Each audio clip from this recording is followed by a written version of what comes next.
শীত চলে এসেছে আর বাড়িতে পুলি পিঠা হবে না, সেটা তো হতে পারে না। তাই তো আজকে বানিয়ে ফেললাম সবার পছন্দের পিঠে পুলি। আসসালামু আলাইকুম, কেমন আছেন সবাই? শীতকাল আসলে গ্রামে একটি উৎসবমুখর পরিবেশ সৃষ্টি হয়। এ সময়ে আমাদের দাদি নানিরা ব্যস্ত হয়ে পড়েন নানান ধরনের পিঠা বানাতে। এছাড়াও শীতের পিঠা দিয়ে অতিথি আপ্যায়ন এখনো গ্রামে স্বতঃস্ফূর্তভাবে ফুটে ওঠে। আমার বাবার বাড়িতে প্রতি বছরই এই পিঠাটা বানানো হয়।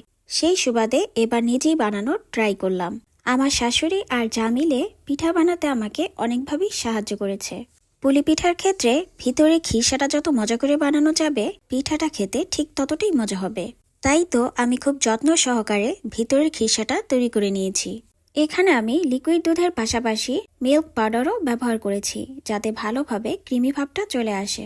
টেস্ট বাড়ানোর জন্য চিনির পাশাপাশি আমি একটু খেজুর গুঁড়ো অ্যাড করেছি। খিসার ভেতর অবশ্যই একটু চালের গুঁড়া ব্যবহার করতে হবে, না হলে আঠালো ভাবটা আসবে না। বেশ কিছুক্ষণ নেড়ে চেড়ে যখন পুরোপুরি একটা আঠালো ভাব চলে এসেছে, তখন একটি ছেনির ভিতর খিসাটা ঢেলে নিয়েছি। এরপর পিঠে বানানোর পালা। একজন আমাকে সাহায্য করছেন রুটিটা বেলে দিতে।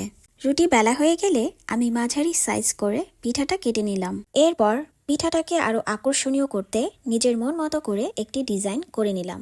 এই ডিজাইনটা আমার কাছে খুব ভালো লাগে, এজন্য করেছি।